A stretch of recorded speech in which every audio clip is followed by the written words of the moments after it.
Good morning, study time only. Today is 23rd May 2020 and we are going to discuss the Hindu summary analysis. तो यहाँ पे हम करेंगे the Hindu के summary का एनालिसिस करेंगे, द हिंदू के न्यूज़ के समरी देखेंगे, साथ में बैकग्राउंड देखेंगे, हैंड रिटन नोट्स देखेंगे, एमसीक्यू देखेंगे, मेंस का आंसर देखेंगे, क्वेश्चन आंसर देखेंगे। एमसीक्यू के लिए एक नई सीरीज लेके आने वाला हूं मैं, जिसके अंदर द हिंदू के और पीआईबी न्यूज़ की एमसीक्यू को सॉल्व करवाऊंगा, मैं आपको फुल एक्सप्लेनेशन दूंगा। साथ में एक स्टैटिक पोर्शन की एमसीक्यू अलग से आएगी और साथ में एक डेली करंट अफेयर जिसके अंदर सभी न्यूज़पेपर, सभी भी चीज़ें हैं उन सबको इंक्लूड कर ली जाएगी। तो वो सारे क्वेश्चन एक एमसीक्यू के फॉर्म में रहेंगे जो कि आपको सॉल्व करने होंगे, मैं आपके लिए लेके आऊंगा विथ फुल एक्सप्लेनेशन। तो उसको जरूर देखना है आपको, जरूर से जरूर। और जैसा कि आप लोगों ने बहुत अच्छा रिस्पांस दिया है, बहुत अच्छा जो आईआर वाला इंटरनेशनल न्यूज़ेस वाला जो हम आर्टिकल्स लेके आए तो उसमें अच्छा खासा रिस्पांस देखने को मिला है। तो जिन लोगों ने अगर वो नहीं देखा, जरूर जाके मैं बोलूँगा कि वो लोग जाके वो प्लेलिस्ट में जाके उस आर्टिकल को जरूर देखें। बहुत प्यारा आर्टिकल है, बहुत अच्छा आर्टिकल डिस्कस किया हुआ है। सभी इंटरनेशनल न्यूज़ डिस्कशंस, एडिटोरियल वहाँ पे डिस्कस करते हैं हम। सारे इंटरनेशनल न्यूज़पेपर्स को इम्पॉर्टेंट, जो कि एग्जाम के पर्सपेक्टिव से आपके इम्पॉर्टेंट है, उसको हम कवर करते हैं। इम्पॉर्टेंट वेबसाइट जैसे पीआईबी हो गई, ओआरएफ हो गई और ऑब्जर्वर रिसर्च फाउंडेशन, इस तरीके की सभी वेबसाइट्स को भी कवर करते हैं। तो चलिए स्टार्ट करते हैं डिले नहीं करते हुए हमारे डिस्कशन को। यहाँ पे आप देख पा रहे होंगे PM announce 1000 crore aid to Bengal. तो ये छोटी सी न्यूज़ है। तो यहाँ पे देखिए किस तरीके से सेंट्रल गवर्नमेंट और एड दे रहा है। एड का मतलब एक तरीके से ऐसा होता है कि वापस फिर नहीं लिया जाता। तो ये इंपॉर्टेंट बात आपको यहाँ रखनी है। तो एड दिया जा रहा है, 1000 करोड़ रुपए की मदद बंगाल को दी जा रही है। तो यहाँ पे दर्शाता है किस तरीके से सेंट्रल जो है स्टेट गवर्नमेंट के साथ कोऑपरेटिव यहाँ पे चीजें मिलकर करता है और उसे आगे बढ़ाने के लिए काम करता है। RBI cut repo rate again down 4%। तो अभी तक 4.4% रेपो रेट हुआ करता था, तो अब वो कहाँ पहुंच गया, 4% पहुंच गया। दैट मीन्स कितने basis point, 40 basis point BPS basis point जो है कट कर दिए हैं आरबीआई ने रेपो रेट। हम देखेंगे रेपो रेट क्या होता है और रिवर्स रेपो रेट क्या होता है, उसकी सारी कंडीशन, सारा बैकग्राउंड डिस्कस करेंगे। साथ में आप यहां पे देख पा रहे होंगे कि 40 बेसिस पॉइंट, अगर मैं आपको बोलता हूं कि 1% में 100 बेसिस पॉइंट होते हैं, तो आरबीआई क्या करता है, इस तरीके से कैलकुलेट करता है 1% के अंदर कितने बेसिस पॉइंट होते हैं, 100 बेसिस पॉइंट। क्लियर हो गया पॉइंट। तो ये पॉइंट्स हम देखने वाले हैं। नेक्स्ट आगे मूव करेंगे, India reaches out Pakistan fight locusts. तो लोकटस ये क्या है, इसके बारे में हम डिस्कस करेंगे। ये ग्रास होपर है, ये किस तरीके से उड़ के यहाँ इंडिया तक पहुंच रहा है और ये किस तरीके से फूड सिक्योरिटी को हमारे एक खतरा पैदा कर रहा है। तो वो सारी चीज़ें हम देखेंगे। अब हम मूव करते हैं एडिटोरियल सेक्शन की ओर, जहां पे हमको एडिटोरियल डिस्कस करने हैं। आज के एडिटोरियल काफ़ी इंपॉर्टेंट हैं। और देखिए यहाँ पे स्टार्टिंग में पहला है टाइम आफ्टर टाइम। आप देख पा रहे होंगे वही रेपो रेट किस तरीके से कट कर रही है आरबीआई, 40 बेसिस पॉइंट कट किया है और वही सारी चीज़ें बताई जा रही। तो इस आर्टिकल को और प्रीवियस जो न्यूज़ था पेज नंबर फर्स्ट पे, दोनों को हम मिक्स करके आपसे मैं वहाँ पे डिस्कस करूँगा। साथ में ये देखिए, lower the temperature diffuse the issue. यहाँ पे बॉर्डर डिस्प्यूट निकल के जो आया है आईआर के अंदर, इसको हमने डिटेल में वैसे डिस्कस किया हुआ है, कवर किया हुआ है। यहाँ पे एक बार फिर से मैं इसको आपके साथ कवर कर रहा हूँ। Lower the temperature diffuse the issue, जो इंपॉर्टेंट पॉइंट्स है हमने वहाँ से निकाल लिए हैं। नेपालीज मतलब गवर्नमेंट के क्या व्यू पॉइंट हैं, सुगाली ट्रीटी क्या है, और ये इस तरीके से जितने भी इंपॉर्टेंट पॉइंट्स होते हैं उन सबको हमने निकाल लिया है। और ये वाला आर्टिकल और साथ में ये बॉर्डर डिस्प्यूट वाला है और कोल्ड नाइबरहुड, तो ये वाला आर्टिकल, दोनों आर्टिकल्स को हम मिला के साथ में डिस्कस करेंगे। क्योंकि प्राइम मिनिस्टर, नेपाल के जो प्राइम मिनिस्टर है केपी शर्मा जो है ओली जो है न्यू दिल्ली, मतलब यहाँ पे थोड़ा सा उनका रिलेशनशिप बिगाड़ रहे हैं। वो इंडिया के साथ क्या कर रहे हैं, डिस्प्यूटेड निकल के आ रहा है, काला पानी वाला रीजन, टेरिटरी। तो उसके बारे में हम यहाँ पे बात करेंगे। देन हम बात करेंगे notes on a digital currency plan made in China. तो अब यहाँ पे क्या डिजिटल करेंसी क्या होता है, कुछ इंपॉर्टेंट पॉइंट्स है, फैक्चुअल इंफॉर्मेशन है, तो उसको भी हम देखेंगे इसके अंदर। साथ में देखिए नेक्स्ट अगर हम मूव करेंगे तो पेज नंबर 7 की ओर, तो ये ग्राउंड जीरो आता है। ये हमारे लिए बिल्कुल इंपॉर्टेंट नहीं होता। यहाँ पे बताया जाता है किस तरीके से गुजरात को एक स्टेट मतलब गुजरात एक मॉडल स्टेट की तरह बताया गया है इसके अंदर। तो मॉडल स्टेट जो है यहाँ पे कितनी तेजी से यहाँ पे केसेस बढ़ रहे हैं, तो ये थोड़ा सा कंसर्न जाहिर की गई है बस, और ऐसा कुछ खास इसके अंदर नहीं है। तो यही सारी चीज़ें हम डिस्कस करेंगे। देखिए पाकिस्तान जो लॉकचस के साथ हम देखिए बायलेटरली यहाँ पे पाकिस्तान के साथ हम मिलके ये काम कर रहे हैं, तो इस तरीके का इशू आता है। और पाकिस्तान के साथ कभी भी हमको लिखने के लिए पॉइंट आए तो ये पॉइंट्स आपको जरूर लिखना है। बहुत इंपॉर्टेंट पॉइंट्स हो जाता है कि कब हमने साथ में मिलके काम किया है। तो चलिए स्टार्ट करते हैं विदाउट एनी डिले डिस्कशन को, और देखते हैं कौन कौन से इंपॉर्टेंट आर्टिकल्स जो है और किस तरीके से हम उसको बैकग्राउंड से निकल के आता है जो चीजें उसको डिस्कस करते हैं। यहां पे आप देख पा रहे होंगे हैंड रिटन नोट्स हमारे। रेपो रेट आरबीआई डिसाइड करता है रेपो रेट को। सबसे पहले आपको समझना है एक छोटी सी इंफॉर्मेशन, अगर आपको इसकी पीडीएफ चाहिए या द हिंदू की मार्क्ड न्यूज़पेपर चाहिए तो आप हमारा टेलीग्राम ग्रुप जरूर से जरूर ज्वाइन करिए। टेलीग्राम ग्रुप को ज्वाइन करने के लिए आपको करना ये होगा कि आप जाइए और टेलीग्राम में स्टडी टाइम ओनली को सर्च करिए और वहां से हमारे ग्रुप को ज्वाइन कर लीजिए। जो भी न्यूज़ेस होगी, जो भी इंफॉर्मेशन होंगे, जो भी इंपॉर्टेंट पीडीएफ्स आर्टिकल्स होते हैं, मैं आपको वहां पे शेयर कर दिया करता हूं डेली। तो जरूर से जरूर आप उसका फायदा उठाएं, ज्यादा से ज्यादा लोग, और लेक्चर को शेयर करिए क्योंकि ज्यादा से ज्यादा लोगों तक हमें इसको फैलाना है, पहुंचाना है, जिससे बहुत सारे लोगों की हेल्प हो पाए और वो अपने हैंड रिटन नोट्स यहाँ पे तैयार कर पाए। देखिए हम बात करते हैं रेपो रेट की, तो सबसे पहले एक छोटी सी फैक्चुअल इंफॉर्मेशन जो कि अभी हमने देखी थी कि 4.4% से 4% तक पहुंच गए हैं। 40 बेसिस पॉइंट रेपो रेट को कट कर दिया गया है आरबीआई के द्वारा। अब ये कौन करता है? मॉनेटरी पॉलिसी कमेटी, एमपीसी, याद रखना है आपको, एमपीसी। अगर मैं बात करता हूं एमपीसी की, that means monetary policy committee. Monetary policy committee के अंदर कितने मेंबर्स होते हैं तो आपको पता होना चाहिए, 6 मेंबर्स होते हैं इसके अंदर। अगेन अगर मैं बात करता हूं 6 मेंबर में ये डिवाइड होते हैं, 3 from the RBI and 3 member appointed by the government of India. ये दोनों बातें आपको ध्यान रखनी है। 3 मेंबर्स आरबीआई की तरफ से होते हैं और 3 मेंबर्स गवर्नमेंट जो है अपॉइंट करती है अप टू 4 ईयर्स, 4 साल के लिए इन्हें अपॉइंट करती है। क्लियर हो गया पॉइंट? जो 3 मेंबर्स आरबीआई से आते हैं उसमें पहला मेंबर गवर्नर होते हैं, second member DG that means director deputy governor होते हैं, और जो थर्ड मेंबर होते हैं वो appointed by the central board. तो सेंट्रल बोर्ड के द्वारा अपॉइंट किए जाते हैं थर्ड मेंबर। क्लियर हो गया?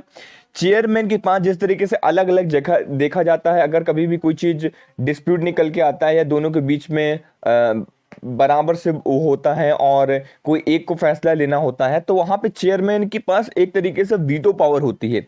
लेकिन यहां पे चेयरमैन के पास वीटो पावर नहीं है, ये आपको याद रखना है।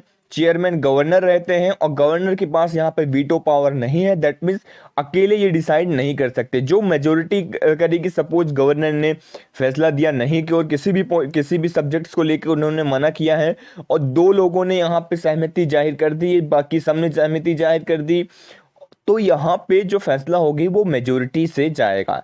ये एक बहुत अच्छी पॉइंट है जो कि आपको यहाँ पे ध्यान पे रखना है और याद रखना है। अब बात हो रही थी रेपो रेट की, तो हम थोड़ा सा यहाँ पे बात कर लेते हैं। रेपो रेट रिसेंटली हमारा कितना है? 4% है, और रिवर्स रेपो रेट को भी कम कर दिया गया है जो कि हमारा कितना है? 3.35%। क्लियर हुआ? देखिए रेपो रेट हमेशा रिवर्स रेपो रेट से ज्यादा ही होता है। That means reverse repo rate हमेशा क्या होता है? रेपो रेट से कम होता है। अगर मैं आपको एक चार्ट की मदद से समझाऊं यहां पे, तो सपोज ये एक चार्ट है,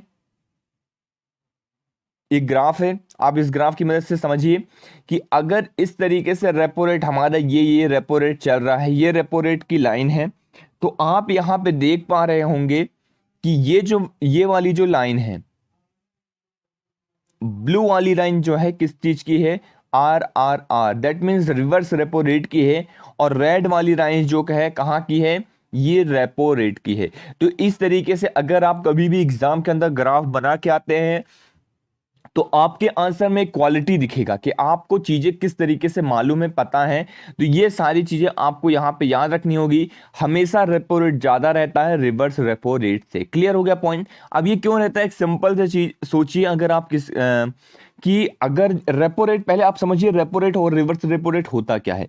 यहाँ पे जब आरबीआई बैंकों को पैसा देता है, मनी देता है बैंकों को, इस तरीके से आप ये बना सकते हैं एक छोटा सा याद रखने के लिए। ये छोटा छोटा क्रिएटिविटी है जो कि आपको अपने आंसर राइटिंग में करनी है, आपके अपने नोट्स में करने हैं, कि आप देखते ही उसको समझ जाएं। आपको पूरा सेंटेंस, इतना बड़ा सेंटेंस ना पढ़ना पड़े, आपको कम शब्दों में ज्यादा बातें करनी है। यही हमारी क्रिएटिविटी है। आरबीआई की अगर मैं बात करता हूं तो आरबीआई बैंकों को पैसा देता है, मनी देता है, और उससे इंटरेस्ट रेट वसूलता है। तो इंटरेस्ट रेट जो लेता है, तो इसे जो जिस इंटरेस्ट रेट में वो आरबीआई बैंकों को पैसा देता है उसे हम कहते हैं रेपो रेट। क्लियर हो गया पॉइंट। आरबीआई बैंकों को जिस रेट में पैसा देता है, जिस इंटरेस्ट रेट में पैसा देता है, उसे हम कहते हैं रेपो रेट। सेम प्रोसीजर में अगर हम इससे रिवर्स कर लेते हैं, तो आरबीआई जब बैंकों से पैसा लेता है तो उसे हम क्या कहते हैं, रिवर्स रेपो रेट। तो हमेशा जब आरबीआई लेगा पैसा तो कम परसेंटेज रखेगा। ऑब्वियस सी बात है, आरबीआई को फायदा चाहिए, नहीं तो इस तरीके से तो आरबीआई डूब जाएगा। बहुत सारे बैंक होते हैं, किस किस को कितना कितना दे पाएगा। अगर ये इससे ज्यादा हो जाएगा तो सभी जो बैंक्स में पैसा बहुत तेजी से रखने लग जाएंगे आरबीआई के अंदर, और उन्हें तो फायदा होगा। तो इसलिए रिवर्स रेपो रेट हमेशा रेपो रेट से कम रहता है। तो ये पॉइंट्स आपको याद रखना है। क्लियर हो गया पॉइंट। तो ये हमने डिटेल में देखा। अब देखिए एकोमोडेटिव स्टांस की हम बात करते हैं। रिसेंटली लिया गया है एकोमोडेटिव स्टांस, मतलब एक तरीके से चेंजेस होते रहते हैं रेपो रेट के अंदर। बैंक रेट हो गया, रिवर्स रेपो रेट, जब भी कभी जरूरत पड़ती, when the inflation remains with in the target. यहां पे बताया गया है कि जो हमारा इन्फ्लेशन रेट है सीपीआई, जो कंज्यूमर सीपीआई के बेस में जो हमारा रेपो रेट है, इन्फ्लेशन है, मतलब एक तरीके से तो वो इन्फ्लेशन क्या होना चाहिए, वो 4 ± 2% होना चाहिए। अब 4 ± 2% का मतलब ये है कि 4 से 2% ज्यादा, मतलब 6% मैक्सिमम जा सकता है और मिनिमम 2% जा सकता है। इन्फ्लेशन का मतलब आपको पता ही होगा कि एक तरीके से आप कह सकते हैं महंगाई। तो 2 से 6% के बीच में मैक्स टू मैक्स ये वैरी करना चाहिए। 6 से ज़्यादा हो जाएगा तो भी बड़ी प्रॉब्लम हो जाएगी, बहुत सारी चीज़ें बहुत ज़्यादा महंगे दामों में बिकने लग जाएंगी। और 2 से कम हो जाएगा तो बहुत सारी चीज़ें बहुत ज़्यादा सस्ते दामों में बिकने लग जाएंगी, तो उससे भी प्रॉब्लम निकल के आती है। तो एक बैलेंस अप्रोच लेते हुए चलना है। क्लियर हो गया पॉइंट। ये हमने डिटेल में डिस्कस किया। आई थॉट कि आपको ये सारे पॉइंट्स क्लियर हो गए होंगे, और इसके कोई भी क्वेश्चन आ जाए तो आप सॉल्व कर लेंगे जरूर। आगे बढ़ते हैं हम। नेक्स्ट आर्टिकल जो है लोकस्ट के बारे में हमने डिस्कस किया था पहले भी आर्टिकल्स के अंदर, अब हम फिर से डिस्कस करते हैं लोकस्ट के बारे में। देखिए लोकस्ट क्या है, यहाँ पे एक तरीके का ग्रास होपर है, आपको समझना है क्या है ग्रास होपर है। अब मैं इसका फिगर सबसे पहले आपको दिखा देता हूं जिससे आप लोग अच्छे से, ये देखिए ये जो है लोकस्ट है, ये क्या करता है, उड़ते हुए आता है और फसलों को खराब कर देता है। बहुत बड़ी संख्या में ये आते हैं और क्रॉप्स को खराब कर देते हैं। तो ये आपको याद रखना है इसके बारे में। इसको आप फिगर देख लीजिए, बिल्कुल भूलना मत। मैं फिगर इसलिए बार बार दिखाता हूं, पिक्चर्स इसलिए दिखाने की कोशिश करता हूं कि आपके माइंड में वो पिक्चर छप जाए और फिर आप उससे कभी भी भूल ना पाए, जिससे एग्जाम में बहुत सिंपली आप उसे सॉल्व कर ले जाए। तो यहाँ पे आपको याद रखना है लोकस्ट एक ग्रास होपर है जो कि यहाँ पे साउथ ईस्ट एशिया और साउथ एशिया की फूड सिक्योरिटी को ये प्रॉब्लम पहुंचा रहा है। ये क्या करता है, क्रॉप्स की फेल्यूर करता है, क्रॉप्स को जाके खा लेता है और बिल्कुल बिगाड़ देता है। मेनली अब इंडिया क्या कर रहा है, इंडिया बोल रहा है कि हम पूरा संभाल लेंगे, हम पूरा पैसा लगाएंगे, बस आपको साथ में मिलकर काम करना है। पाकिस्तान, इंडिया और ईरान, 3 कंट्री यहाँ पे साथ में आने की बात कर रहे हैं, जो कि बहुत इंपॉर्टेंट हो जाता है जब भी हम पाकिस्तान के साथ कभी इस तरीके से बायलैटरली ट्रायलैटरली मैटर को सॉल्व करने की कोशिश करते हैं किसी भी मैटर को, तो वो हमारे लिए बहुत इंपॉर्टेंट हो जाता है। अब इसके लिए पेस्टिसाइड्स एक है मैलाथियन, ये आपको याद रखना होगा, प्रीवियस से लिए क्वेश्चन पूछा गया था इसी से रिलेटेड जो है। तो आपको इस तरीके से पेस्टिसाइड्स भी, जब भी एक इंपॉर्टेंट इंसेक्ट्स वगैरह कोई भी इस तरीके की चीजें निकल के आती हैं, अलग से बताया जाता है कि ये पेस्टिसाइड्स का आप नाम याद रखिए, तो उसका नाम जरूर आपको याद रखना है। क्लियर हो गया।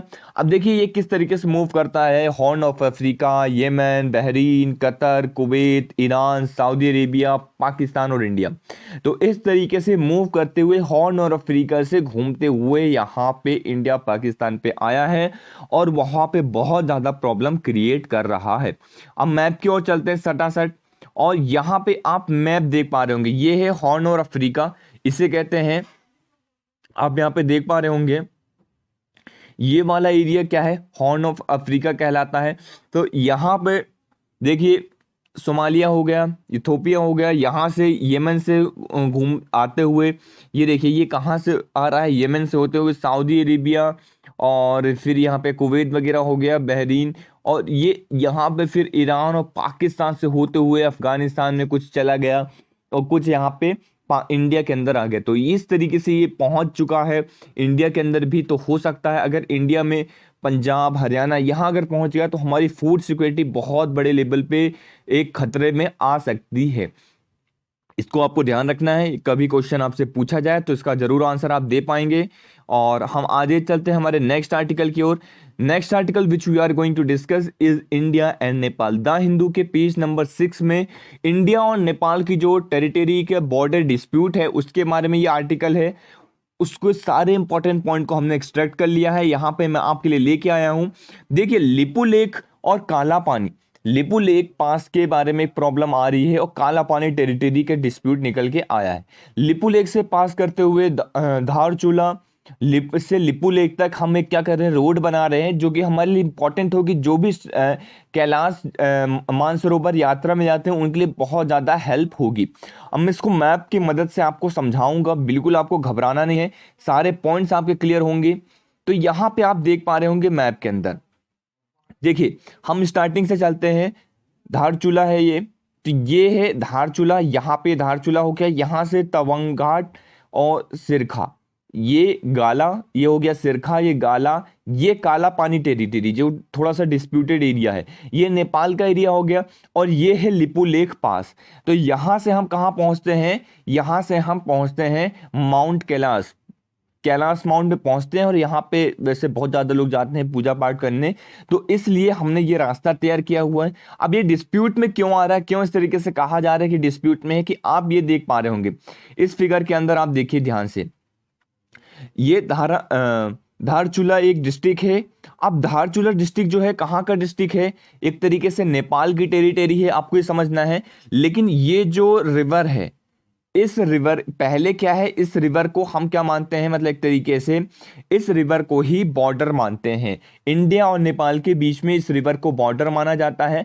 तो due to this river as a border, तो ये क्या हो जाता है, यहाँ पे इंडिया के पार्ट में आ जाता है ये वाला पार्ट। तो ये वाला पार्ट क्या, लिपू लेक जो पास है इसके तहत ये वाला जो पार्ट है आप देख पा रहे होंगे ये इंडिया के अंदर आ जाता है। लेकिन ये जो है नेपाल इसको जो बॉर्डर नहीं मानता है, तो याद रखना है। इसलिए वो क्या कहता है, वो कहता है ये जो पानी गया है, वाटर गया है, वो यहाँ से, देखिए ये जो है दो पार्ट्स में डिवाइड हो गया, एक पानी इधर गया है और एक इधर गया है। तो नेपाल कहता है कि हम ये वाला बॉर्डर मानेंगे, और इंडिया कहता है हम ये वाला बॉर्डर मानेंगे। तो ये छोटा सा डिस्प्यूट जो है निकल के आया है इंडिया और नेपाल के बीच में। क्लियर हो रहा है पॉइंट आपको? एक बार फिर से मैं आपको बता देता हूं, ये जो रिवर चली है, ये रिवर क्या हुई, यहां से दो पार्ट में डिवाइड हो गई, ये एक इधर की तरफ पहुंच गई है और एक इधर की तरफ। इंडिया कहता है हम ये वाले पार्ट को टेरिटरी मानेंगे। क्लियर हो गया पॉइंट? इंडिया क्या बोल रहा है, इंडिया बोल रहा है कि जो इधर से पास गया है, ये वाला पानी गया है, हम इसको मानेंगे टेरिटरी, और नेपाल कह रहा है नहीं सर हम इसको मानेंगे। तो ये एक थोड़ा सा डिस्प्यूट हमारे बीच में निकल के आया है। अब देखते हैं हम इसके वे फॉरवर्ड क्या पॉइंट्स है, कि हम किस तरीके से इसको सॉल्व कर सकते हैं, वो सारी चीजें मैं आपको बताऊंगा।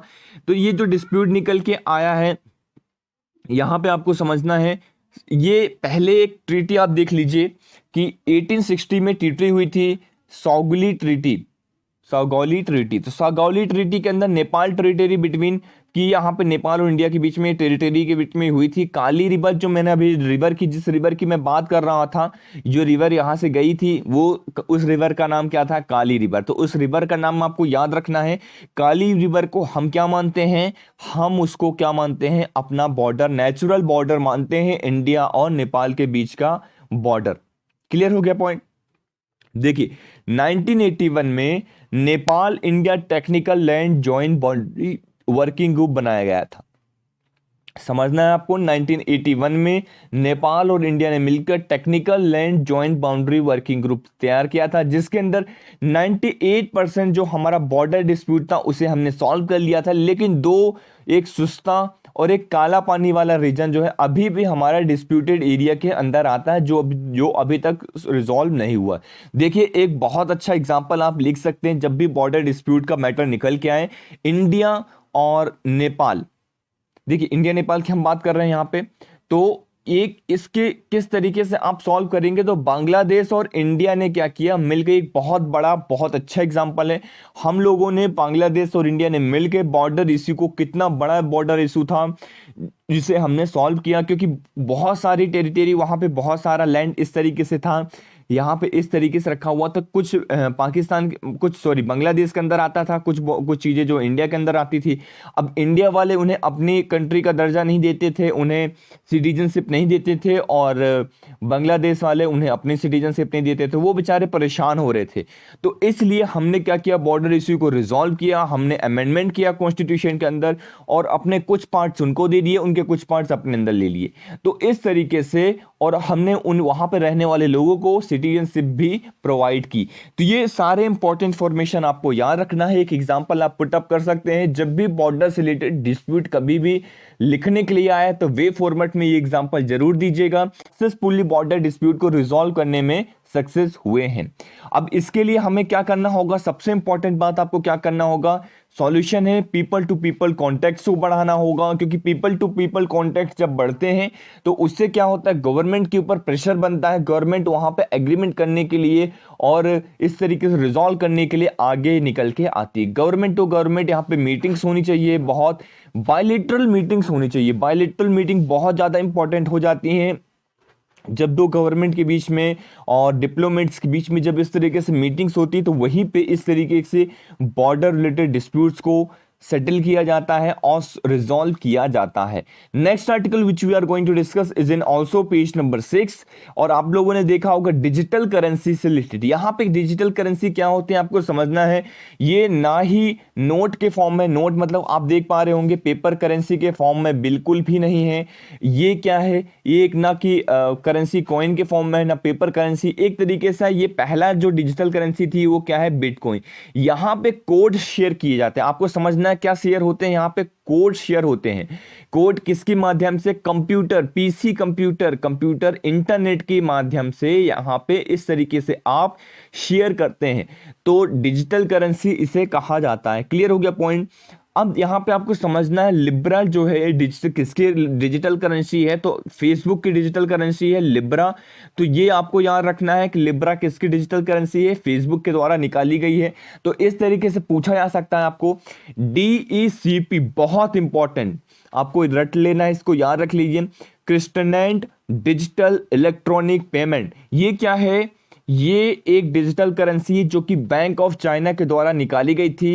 ये किसी सेंट्रल बैंक के द्वारा नहीं निकाली जाती है डिजिटल करेंसी, लेकिन पहली बार बैंक ऑफ चाइना के द्वारा, जो कि वहां का सेंट्रल बैंक है, उनके द्वारा ये डिजिटल करेंसी निकाली गई। इसलिए DECP का नाम आपको याद रखना है। फर्स्ट टाइम ये हुआ है डिजिटल करेंसी में, ये इसलिए इंपॉर्टेंट हो जाता है, जो कि आपको याद रखना है। इसे हम क्रिप्टो करेंसी और डिजिटल करेंसी कहते हैं। क्लियर हो गया पॉइंट। अब BIS की मैं बात करता हूं। ये एक ऑर्गेनाइजेशन है, आप कह सकते हैं इंटरनेशनल लेवल का ये ऑर्गेनाइजेशन है, bank of international settlement. Clear हो गया है, बैंक ऑफ इंटरनेशनल सेटलमेंट। ये 1930 में स्टैब्लिशमेंट हुआ था। इसके अंदर 60 सेंट्रल बैंक आते हैं, मतलब अलग अलग कंट्री के अलग अलग सेंट्रल बैंक यहाँ पे आते हैं और मीटिंग्स करते हैं, और जो भी बैंकिंग से रिलेटेड रिफॉर्म होते हैं उसको यहाँ पे लिया जाता है। जैसे आप लोगों ने सुना होगा बेसल कन्वेंशन वगैरह, जो कि यूरोप के अंदर लिया जाता है, यूरोपियन यूनियन के अंदर वहाँ पे भी इस तरीके से एक बॉडी है जहाँ पे लिया जाता है बेसल कन्वेंशन वगैरह। तो ये आपको यहाँ पे याद रखना है। बॉडी के बारे में एक छोटी सी इंफॉर्मेशन थी जो मैंने आपसे डिस्कस करी। तो ये सारी चीज़ें हमने डिस्कस करी इसके अंदर, ये पासेस डिस्कस कर लिए, ये लिपू लेक पास भी डिस्कस किया। तो आपको ये सारी चीज़ें आई थॉट कि अब क्लियर हो गई होंगी। जो भी इंपॉर्टेंट न्यूज़ थी हमने डिस्कस करी है, साथ में आपको हैंड रिटन नोट्स भी प्रोवाइड किए हैं। अगर आपको ये पीपीटी या पीडीएफ चाहिए तो आप हमारा टेलीग्राम ग्रुप ज्वाइन करना बिल्कुल ना भूलिए। टेलीग्राम ग्रुप को ज्वाइन करने के लिए @studytime_only आप सर्च कर सकते हैं। साथ में ही मैंने आपको स्टार्टिंग में ही बताया था, एक बार फिर से बताता हूं कि एमसीक्यू की लेक्चर में लेके आने वाला हूं, जहां पे हम अलग से एक स्टैटिक एमसीक्यू आएगा, एक द हिंदू का और पीआईबी का स्पेशल एमसीक्यू आएगा। 4 से 5 क्वेश्चन रहेंगे, लेकिन हम डिटेल में डिस्कस करेंगे वहां पे क्वेश्चंस को। अगर आप पर डे उसको फॉलो करते हैं, डेली रूटीन में फॉलो करते हैं, तो प्रीलिम्स तो आप मान के चलिए कि 100% आपका निकलना ही है, क्योंकि मैं वहां पे स्टैटिक पोर्शन भी कवर करूंगा। साथ में हर एक दिन अलग अलग स्टैटिक पोर्शन के अंदर, जैसे सपोज आज मैंने पॉलिटी ले लिया तो कल यहाँ पे मैं इकोनॉमिक्स ले लूंगा, फिर परसों हिस्ट्री ले लिया, फिर आर्ट एंड कल्चर ले लिया। इस तरीके से अलग अलग लेक्चर को डिस्कस करूंगा। क्लियर हो गया पॉइंट। साथ में डेली एनालिसिस करूंगा, वहां पे 10 क्वेश्चन रहेंगे सभी। एक तरीके से जितने भी न्यूज आज के दिन आई है उस सभी न्यूज को एक दिन पहले की न्यूज मेनली डिस्कस होगी, क्योंकि एमसीक्यू बनाने में उसको सेटअप करने में टाइम लगता है, तो इसलिए एक दिन पहले की रहेगी। बस उसको आपको फॉलो करना है, रिलीजियसली फॉलो करना है, जिससे सारे पॉइंट्स आपके क्लियर हो जाएं। क्लियर है? तो बस लेक्चर को शेयर कर दीजिए और हर एक जगह बिल्कुल फैला दीजिए। चैनल को सब्सक्राइब कर लीजिए, फटाफट कमेंट कर दीजिए और लाइक कर दीजिए। Thank you very much for the discussion.